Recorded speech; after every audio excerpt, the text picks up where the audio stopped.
Swasti Shri Ganeshaya Namaha Sai Ishwaraya Vidmahi Satyadevaya Dhimahi Tanna Sarva Prachodayat.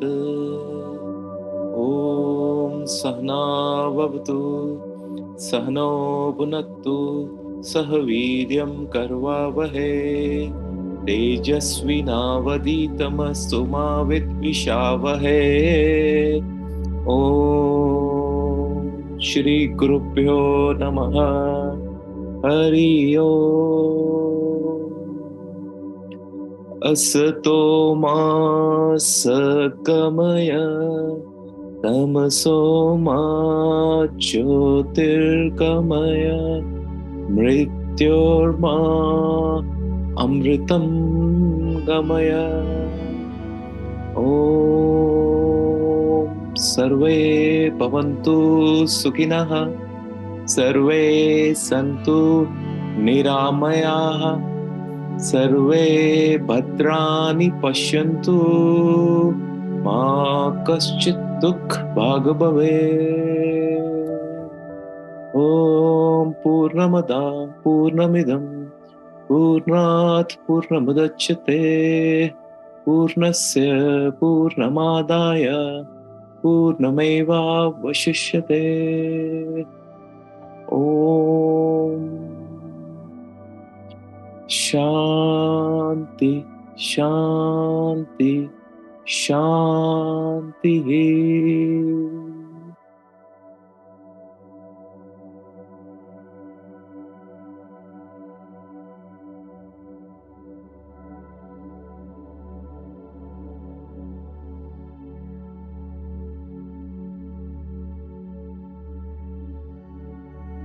Om Shri Sai Ram. Good evening and welcome to day 25 of the Atma Chalisa Parayanam. Yesterday we spoke about detachment. It turned out to be quite a long session and we figured out and we realized that how most of our challenges lie with our attachments. And once we see how the mind entangles ourselves through attachments to people, attachments to things, objects, attachments to place, attachments to time, attachments to ideas, attachments to opinions. The whole idea of mine and thine comes from this attachment. And this attachment is the root cause of our unhappiness and sorrow and our suffering and the chatter in the mind. And a lot of time, the strap of expectations which come from our attachments, from these relationships, they start to complicate things in our life. We are unable to do what we need to do because of either looking at the result or our expectations and expectations of others from us. That's a big trap. And that trap makes us take actions which perhaps instead of helping us or helping others, it ends up creating more confusion and more entanglements and more challenges. And the expectations of others from us makes us a lot of times think something else, say something else, and do something else. We really want to do something, but we don't end up doing just because we don't want to displease somebody. And that's where the entanglements or the knots in our life start. And when we realize that making people happy by meeting their expectations is a no-win task, it is the most thankless thing to do, and it is never going to fulfill the other. And when the understanding comes that where these attachments are arising from, they're arising from the lack of understanding of our own self, and in the same light, the lack of understanding of the ones whom we are attached to. As I mentioned to Shipra last night, that We might look at our own selves differently, but we do not allow that luxury when we view others, because we are mostly playing the victim card on ourselves, and therefore we either have to fight for things, or we have to force others, or we have to succumb to others. And so something or the other we are trying to create in our mind. But the challenge is coming from our attachments born out of our false sense of love, our false idea of what love means. And so therefore, when we detach, it gives rise to what is called as discrimination or discernment. We start to not discriminate amongst people, but we start to discriminate about what is right and wrong. We are able to actually perform our duty, our responsibilities towards our loved ones and to all the members of the society and to Mother Nature when we are able to deal with attachment. Because a lot of times, because of our attachment, as I said, we are unable to do the right thing. There are many examples in front of us in our daily lives. Look at the example of a mother and child. Sometimes a mother is able to discriminate and discern that this particular thing is not good for the child. And even if the child is unhappy, the mother is able to not succumb to the demands or the desires of the child and is able to hold firm. But many a times we are unable to do that. And we give in just to please others, while something inside of us is telling us that is not right, I shouldn't be doing it. But yet, because of our attachment and the expectations of others from us, we end up doing those things. And in the bargain, we are always unhappy inside. There is something in us which starts to make us dissatisfied. So discrimination is the capacity to do what is right, to do what we must do to discharge duly our responsibilities or our duties in life. Because none of us can run away from discharging our duties. No matter where we are sitting, no matter what stage of life we are in, no matter what our social status is, we are always engaged in the performance of our duties in the society, to our family, and to the world at large, to Mother Nature. So there is no running away from it.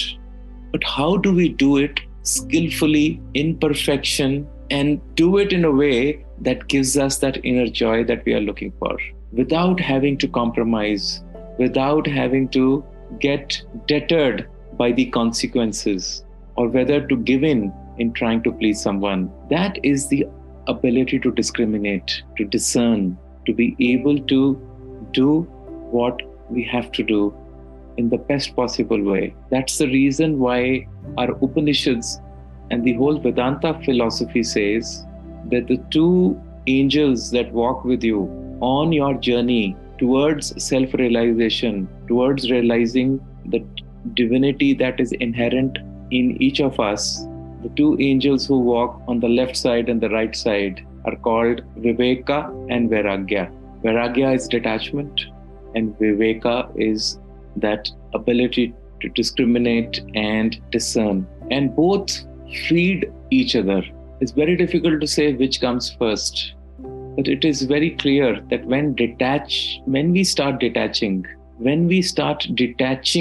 and we are beginning to accept and let go, and we start detaching, is when we are able to see things much more clearly. Our discriminative capacity is not muddled, not clouded, and we are able to see things for what they are and not get clouded by our emotions, our beliefs, our ideas, and our experiences. So that ability to see things as they are and then do or perform the action which is in the best interest of everyone, that is the ability to discriminate. And these are the two which go hand in hand, constantly taking us towards our goal of being always in the zone of one consciousness, or being with the self. Because every time a situation comes, if we are able to see it for what it is, without judging it, without clouding it, without imagining it, without being overwhelmed by our senses, and without being able to give in to the pressures of the people around us, that intellect, or that ability to discriminate, takes us rapidly towards our goal, because we are able to see things very, very effectively, and we are able to deal with them. And as we keep doing that, the detachment grows even more. So as the detachment grows, the discriminative capacity or the ability, it becomes stronger. And as that becomes stronger, our ability to detach even becomes stronger, because we realize that how both of them are so deeply connected. They're like best buddies who always operate together. And that is where the skill, remember, we've been talking about the practice, that we need to put this ability in practice in our life. And this sense of balance starts coming only when we start to practice this detachment in our daily life. And that is why that withdrawal, that systematic withdrawal, or our feeling for some time that we don't want to be with people, we want to be with our own selves, that detachment is freeing up that time that you would have actually spent with people on the outside. That time is available now for you to look things in its perspective, without running all the time to fulfill the desires of all, without all the time trying to be under pressure and in anxiety of how to be able to fulfill the expectations and the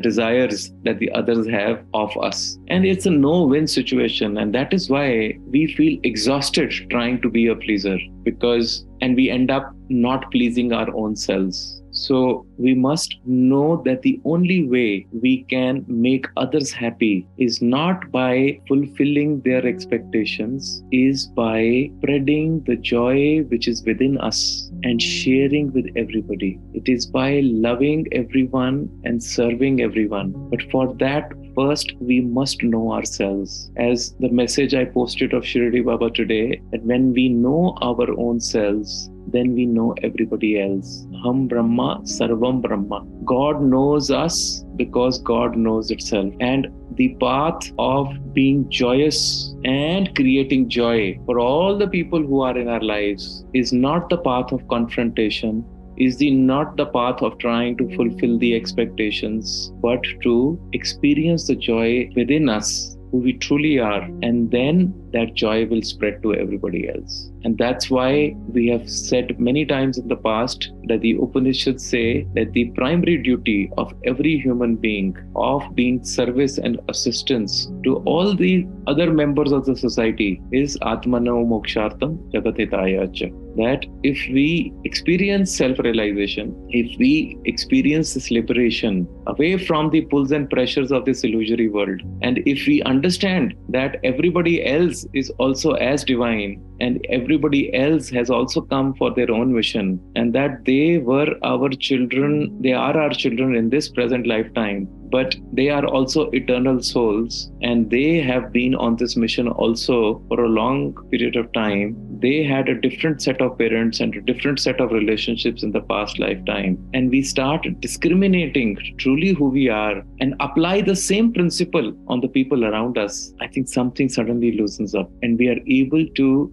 look at the challenges around us in a very detached way, knowing that we have been giving too much of self-importance to ourselves, and as if the whole world just dependent on us only. And once that understanding of our own selves comes in, everything else starts to dissolve by itself. So instead of trying to make everyone else happy and to try and put out every other fire that is around you, let's fulfill the most basic urge of every human being, is to find that source of eternal peace and bliss within us. As soon as we do that, everything else suddenly falls into place. It's like the master stroke. You put the centerpiece in of the jigsaw puzzle, every other piece around it starts to fall into place. It's so beautiful. As soon as you're happy and as soon as you're peaceful, the world starts looking to you, appears to you as so peaceful and so loving. So, You stop looking at all the challenges of the world and you start looking at all the joys that are available, right? Because that is what you're feeling inside. Yad bhavam tad bhavati. As we feel is what we manifest in the world. That is what it is. We are a projection. Remember that white screen again. Once again, remember that white screen. We're constantly projecting on it. What is it that we are going to project? If we can't stop projecting, let's at least project that which is full of happiness and joy. Coming not from because we watched a nice movie or we met a good friend, because that is going to fade away in 2 minutes. But coming from the joy which is welling inside of us, a joy which is coming from deep inside of us, where that smile doesn't have to be forced, that smile is visible on your face all the time, which comes from your beingness, not by doing anything, just by being. Because that is who you are when you are not on your guard, when you are not putting on a show. That natural feeling. So, discrimination and detachment are those two angels which are constantly leading us towards that. And that silence that comes from detachment, that going within, is constantly blossoming our ability to discern, ability to think without the mind. And we start seeing things. We start seeing the errors that we have been making. We are able to make corrections. We start to see ego. We start to see our own weaknesses. We start to see that people are nothing but a reaction, reflection, and a sound of us. They are the mirrors in front of us. They're trying to show something. That ability to see things as they are without coloring them with our own mindset, with our own worldview, which is ultimately going to help us to become the observer, the drashta, the witness, who's able to see everything going around without reacting, just able to observe. Because that world that you're observing is being observed by our 5 external senses. And we've already said that what is getting projected outside, including the so-called family, the so-called society, is also part of that apparent reality, or that which looks illusory. Because our own existence is not this body. Therefore, the existence of the people we are seeing is also not the body. There is something inside of us, inside each one of us. And that which is inside each one of us is who we truly are. And that is permanent, and that is eternal. And that is divine for me and also for the other person. So to be able to discern and to be able to look at things without reacting from the mind, without instantly responding to situations, that ability starts to grow in us. And in these last 24 days, it has been growing in each one of us. Because as things are becoming clearer to us, we are experiencing a change. It's coming from both actually detachment and discrimination, both are at work already.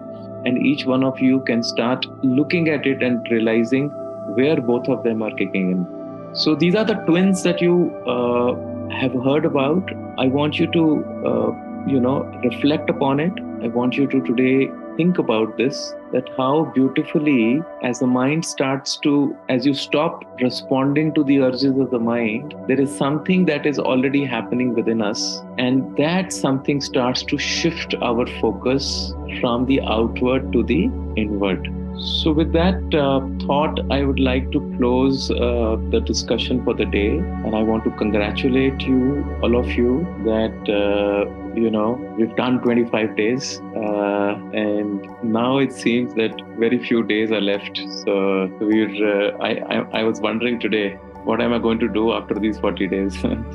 I don't even remember what was life before these 40 days started.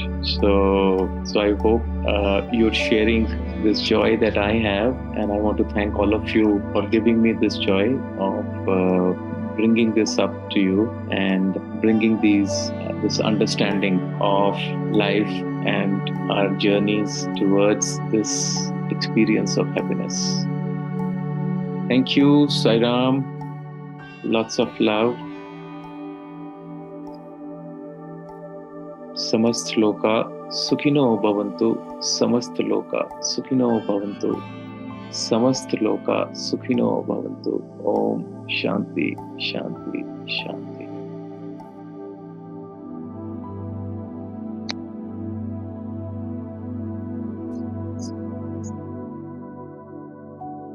Okay, anybody else wants to share, ask?